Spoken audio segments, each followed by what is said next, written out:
So this is our second Teach It Forward session. It's the topic is going beyond multiple choice, and we reached out to some of our awesome GradeCam gurus that have been using GradeCam for their assignments, and we wanted to learn from them and share it with you how they've been using all of our different question types in different ways to engage students in learning. There's a bit.ly link on your screen, and you can access our slides. There's lots of great resources and examples, so feel free to take a quick picture of that or jot it down. And we'll also be sharing the recording and the slide deck after today's session, so if you want to pass it along or access it, you can. I wanted to go over the session format with you. Everyone will be sharing their goals for using Gradient, why they picked it in the first place, what other tools they were using, and kind of what they were hoping to achieve. They're going to tell you a little bit about what they tried and what they are currently trying to do with Gradient, and any of the lessons they've learned along the way, either things they wished they had done or known about that they'd love to pass along to you, or just share some of their successes. So we have two live presenters with us today that will be joining our session as panelists. We have two folks that couldn't make it today, but we'll be passing along recordings, and we'll share one of those stories. These are our presenters today. So Emma will be joining us. She's an astronomy teacher and physics teacher, and she's in Utah. So she's joining us from Ridgeline High.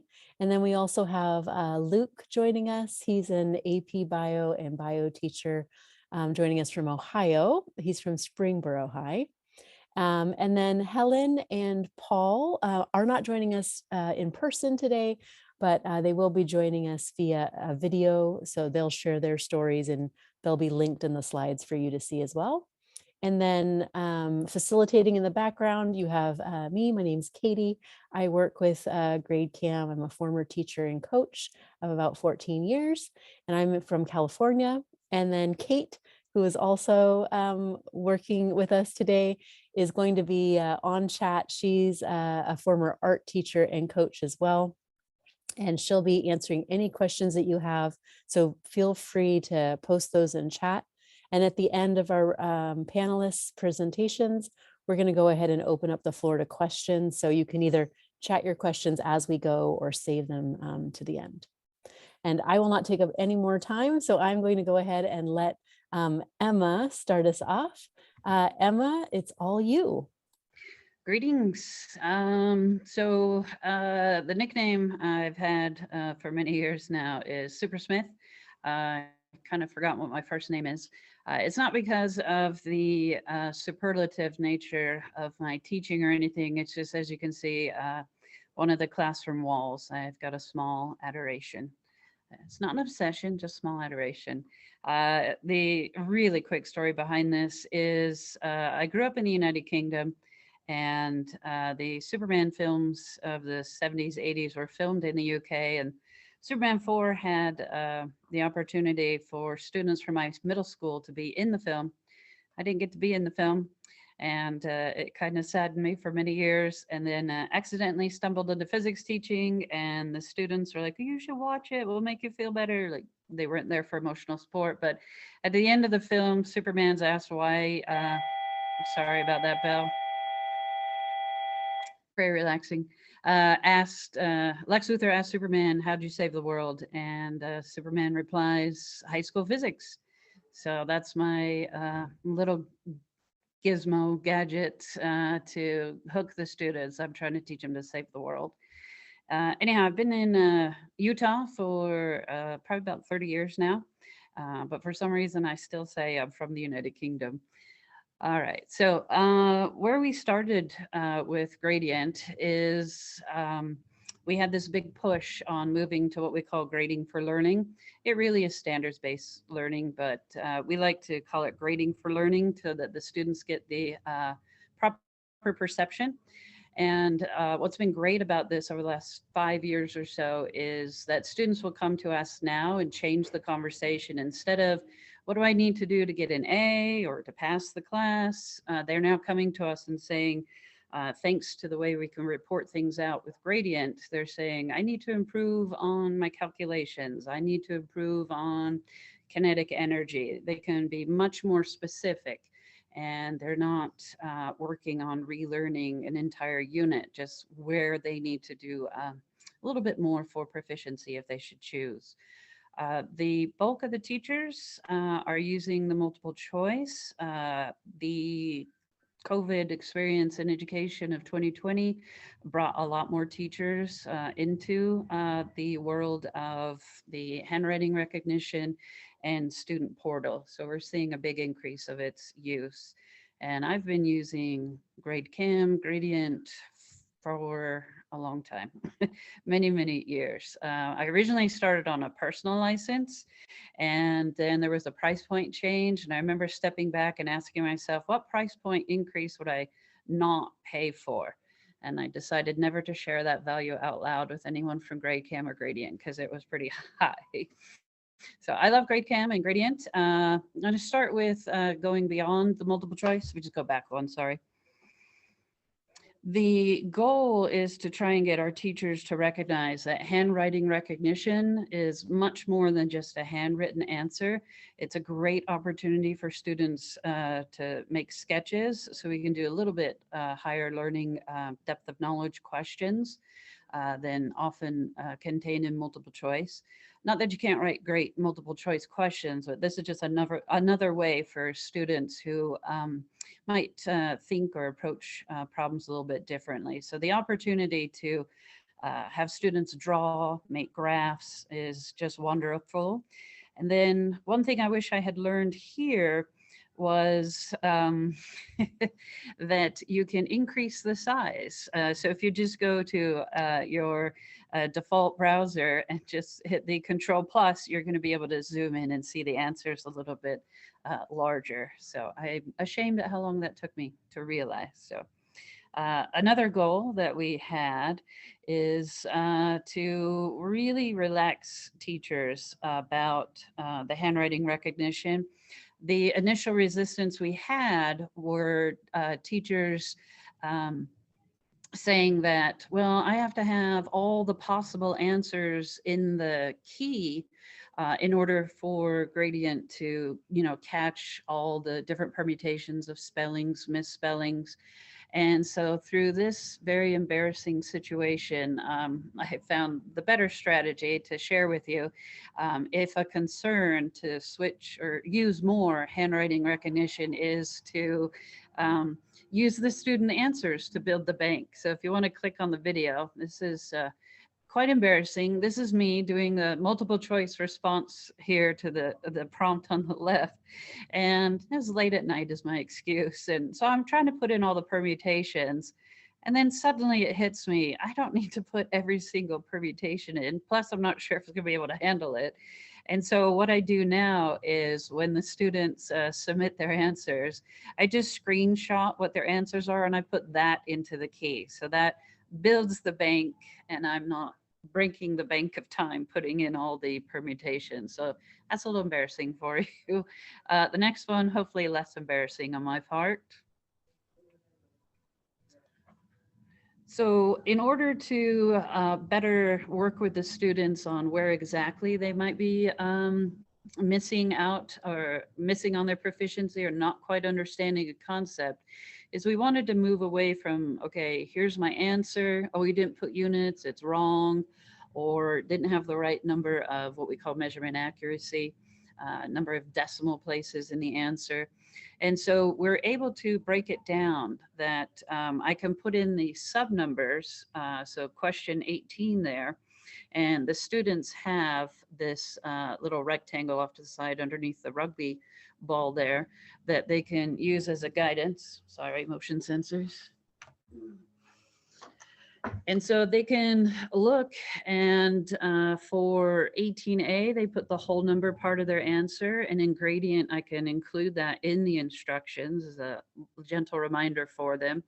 And so when you go to the reports, you can more specifically see, are the students just not knowing how many numbers to place in their answer? Or is it the calculation holding them up, or identifying the right units? So that is something that has really helped target the student learning and matching our overall goal of grading for learning. And then the next one, thank you. Some tips. Oh, I am embarrassing myself again. So I had a teacher, a math teacher, come downstairs at the start of March 2020, and she said, "How do I find the codes for the students for GradeCam?" And I said, "You don't need codes. It's fine." And she's like, "Well, no, they're definitely going to need the codes for the computer." And I was like, "What are you using the computers for?" I was like, "You can just have them scan, you know, at your desk, one computer. They don't individually need to do it."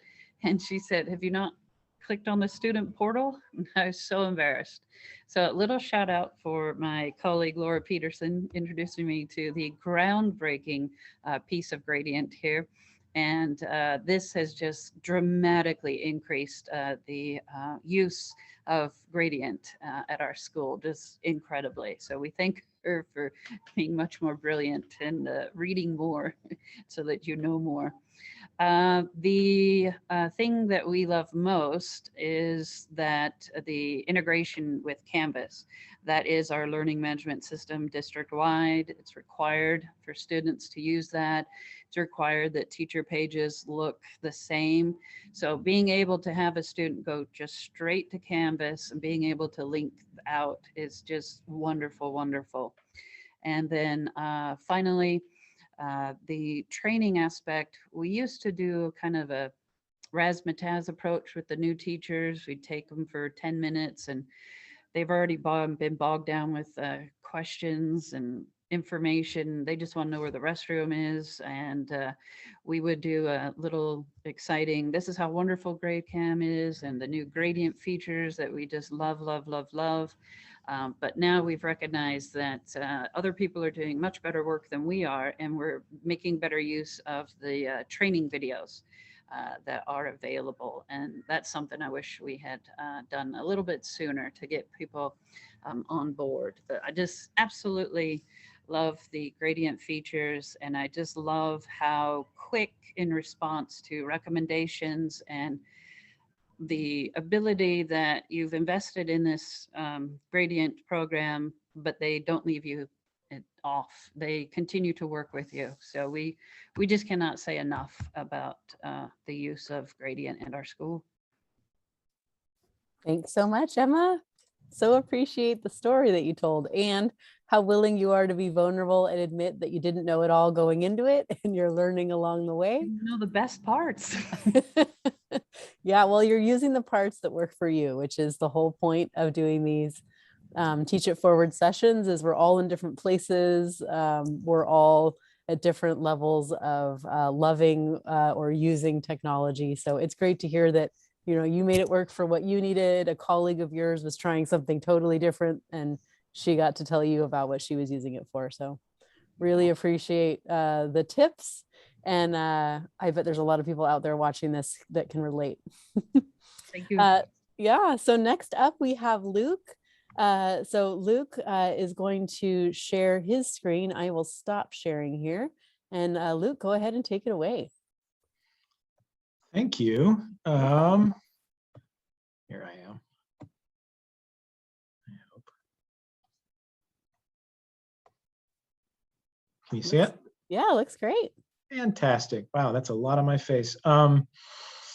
So hi, I'm Luke. I teach in Southwestern Ohio in Springboro. I teach AP biology and honors and college prep biology, which is the freshman, sophomore level course. I love my job. I've always been kind of techie, enough so that at a certain point I was a tech person that helped in the district. And at that point, it really frustrated me that we were still stuck with just Scantron, which, you know, aside from being kind of a clunky machine, it didn't, there was no way to dump it into our LMS, which is Progress Book.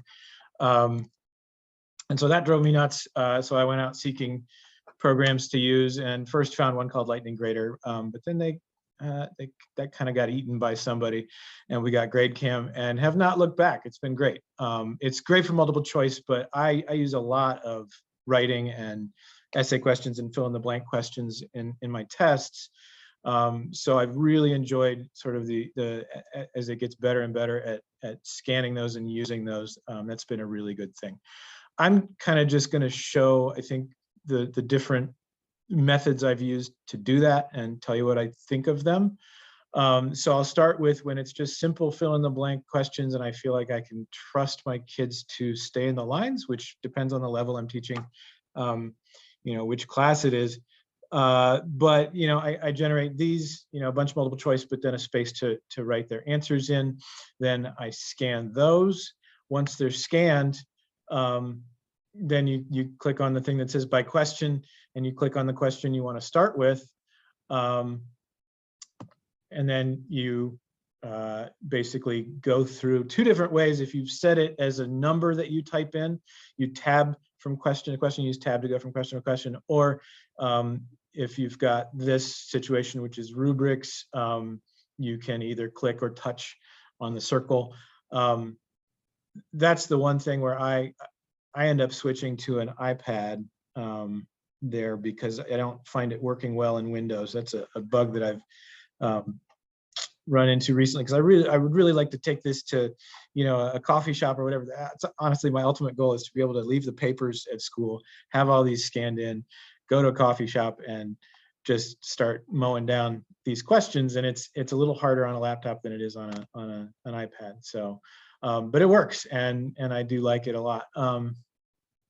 Let's see, second method is same thing, capture area, but if I'm finding that my students are filling up the area with their writing, I won't trust it to scan quite right, and I'll just score it by hand and then do the same thing, scan them, and then I can always see the number that I've given them, and I can and tab through or poke the rubric and do that. And then method 3, I do have tests. I like to make them right. And so when a test like this, where I know it's just a bunch of stuff, diagrams and genetics and all that, where they're not going to be able to stay in the lines, I just put the versions of the rubrics on here where I'm the one that pens in the numbers by hand. They've written all their answers out here. I go through and check off what they've got. And that eliminates me having to do anything online. It just kind of scans and drops in that way. So those are kind of the 3 things that I've messed with. I'm still not sure which one I like the best. They all save me time for sure. Let's see, if there's things I wanted to like kind of give you tips on. Like I said, I find it hard to tab through or scroll and click and scroll and click on those numbers or on those spaces to type in numbers. I switch to a tablet every time because it really works more smoothly. So that's tip number 1 and 2. 3 is scanning. I've noticed even recently it's gotten better. I love how it's always improving. But when you have students who tend to write all over the place, you kind of have to ask them not to, and even that doesn't always work. Even in the last couple tests I've given, if they end up doing something like this has been okay lately when they're close to the edge of the box, this is going to screw up the scan right here, because they wrote right down there by the barcode, and that really tends to mess things up a little bit. Yeah, I mean, I love GradeCam. It's saved me tons of time, and everybody at my school definitely appreciates it. I'm still searching for that kind of holy grail of being able to sit in a coffee shop, or God forbid, even a bar, and sit there and have my drink and grade at will. So yeah, that's my story. I love the story, Luke. It's great. Thanks for sharing all the different options that you have. It's kind of cool to see the way students are responding. And I'm glad that you mentioned that they don't always stay in the lines, because that's real life. We do give you the ability to change the spacing area, but even when you do that, like you said, you've got kids writing along the margin and upside down. And so you've had to get creative with personality type thing, I think, sometimes. Absolutely. And the great news about doing these webinars and hearing from real users is our product team and developers get to hear from you too. So I'm sure they'll take on your challenge to find a way to get you into that coffee shop soon. Like you said, we're always trying to improve. So I'm sure we will continue. Thanks. Let me go ahead and hop back in. Let's see if I can get the window going at the same time. I do have one more presenter. He's not here with us, but he did pre-record what he wanted to share. And let me jump ahead. His name is Paul, and he's also, you guessed it, a science teacher in high school, and he's joining us from Wisconsin. So he pre-recorded his story to share with you about how he's using gradient tools and going beyond multiple choice. So I'll start playing it here. It's about 6 minutes. And then in that 6 minutes, you have time to think of any questions you have for Emma or for Luke, or just for our GradeCam team. We're happy to answer any of those for those of you watching. And I can see Kate has been furiously responding in chat. So feel free to continue to post. So let's hear from Paul.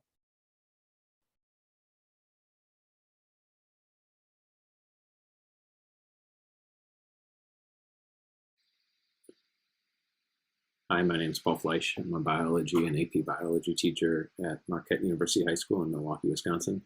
I'm actually out on an ice day today. I think another one of the teachers in this group is from San Diego, so I'm not sure if I'm winning or losing that one. I'm going to go with winning.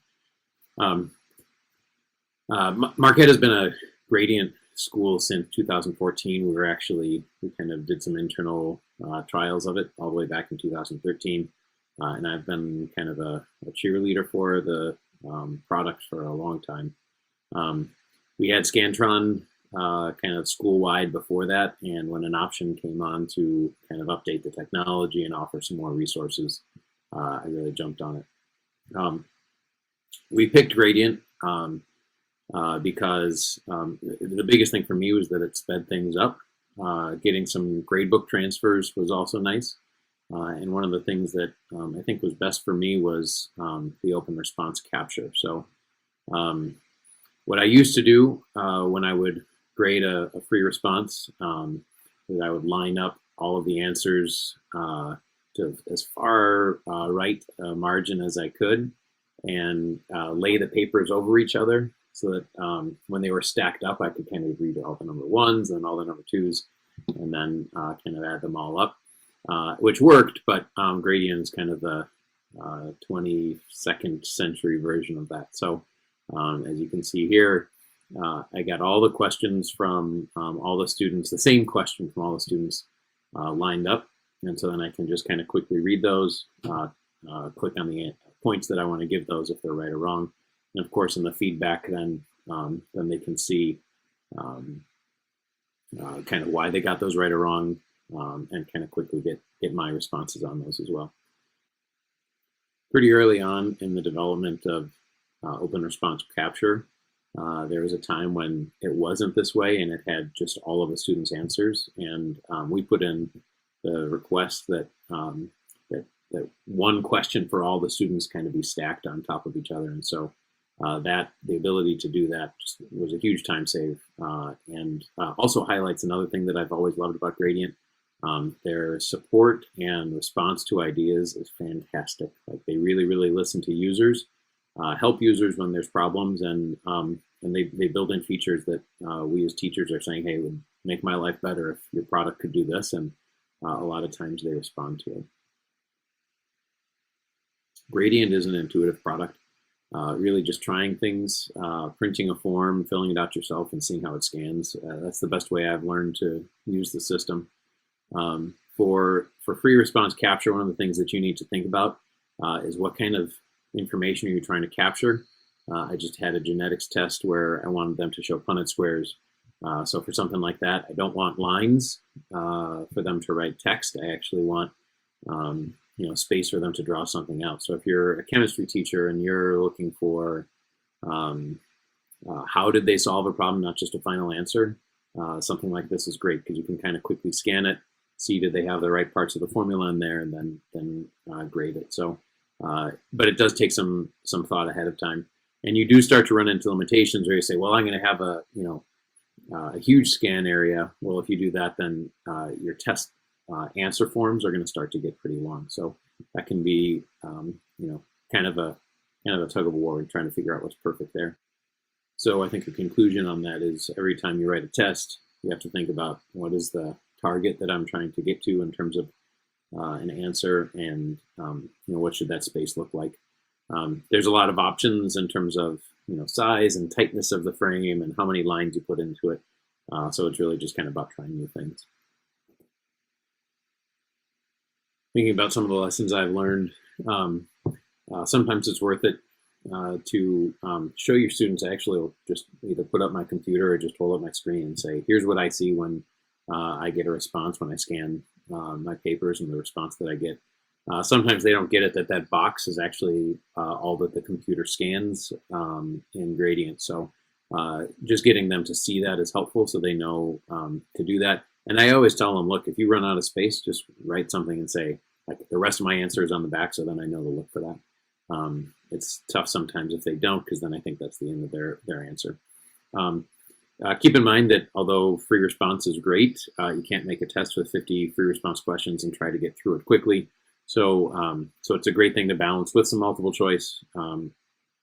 Gradient's a great system, but it's still going to take a long time to grade, you know, too many of those free response questions. And then one tip that I like, I actually grade with an iPad when I'm using Gradient in free response, because then what I can do in open capture, because then what I can do is just kind of tap on those points, kind of scroll through, and like I said, I'm all about maximizing that time and efficiency. So the faster the better. Kind of the more quickly I can get through those answers, then the more time I have to do other things in class. So, so I guess just kind of wrapping up, couldn't be happier with Gradient as a solution. It offers some flexibility in terms of the types of questions I'm asking. It offers efficiency, and I can grade quickly, which is probably my least favorite part of teaching. So it gives me time to spend engaging with the students in a way that, well, that's what I'm here for. So thank you for listening.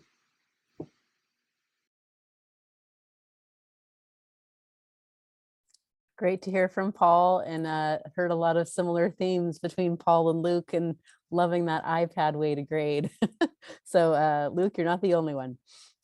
So just wanted to wrap up with answering any questions that came up along the way. We have Emma and Luke here for you to be able to get those on the spot. How do you do this? How have you tried that type of thing? So were there any questions, Kate, that you wanted to highlight for us?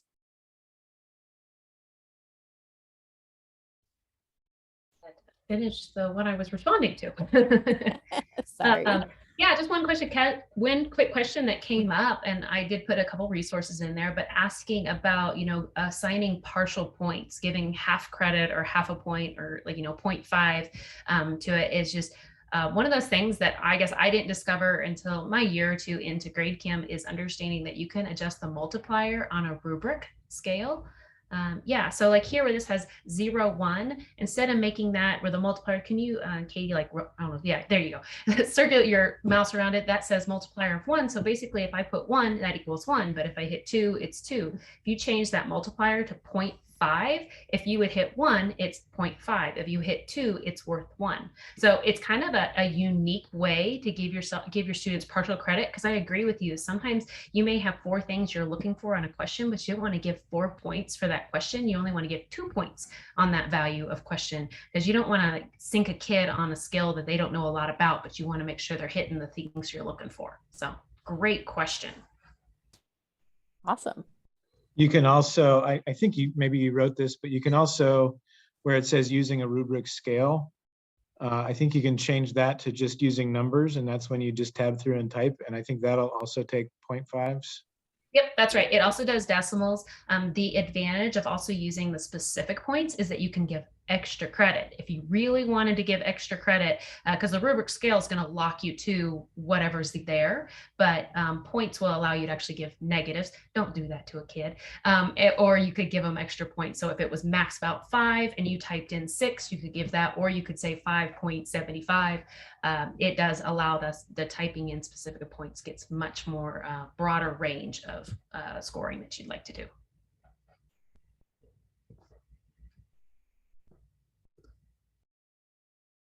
Great. I'm giving wait time just in case folks are feverishly typing a question. Just give a little bit of time there. What I do like, and this particular screen highlights it, is just all the other options we have beyond multiple choice. And we've heard some really creative ways in this from this panel group about using the fill in the blank option, using the open response capture option, and even that rubric points question type where you might be capturing the writing or the drawing somewhere else and then coming back into GradeCam and leaving that rubric and points. So one person that wasn't able to join us today, Helen, actually also uses a completely different assignment type, and she uses the observational form. So that's also another way of going beyond multiple choice. You can capture an entire class worth of rubric points and scores all at once, writing those in. Usually it's used in a project-based way when students are presenting or you're grading lots of tasks all at once, and then you just scan your class form, and that's a great way to, again, save time. Were there any other questions, Kate? I don't believe I've seen anything else come up from folks. We'll give it a little bit of time. I want to shout out to Luke. I love all the different ways that you use rubrics, because you said you haven't found your method yet, but that's the beauty of the program is you don't have to have a method. You don't have to have one method. There's lots of different ways of doing it. So I love that you had that so flexible with what you're doing within your classroom. Awesome. So if there are no other questions, I will go ahead and stop the recording. Before I do, just wanted to thank you again for joining us, for taking time out of your very busy schedules to do a little bit of learning and sharing. And we have future Teach It Forward presentations coming to you each month. So our next one is focused really on feedback for learning. So Emma, right up your alley with grading for learning and making sure we're giving students feedback about what they know and don't know so that they know what steps to take next. And then we'll be covering data analysis, one of Kate's favorite topics, digging into reports and just using data in general to make our next decisions and to improve. And then Core Plus More, we want to reach out to teachers in foreign language departments and all different other subject areas to share how they're using Gradient. So feel free to pass this along to your colleagues, see if they want to share. We'd be happy to hear from them. So I'll go ahead and stop the recording. We are happy to stay on.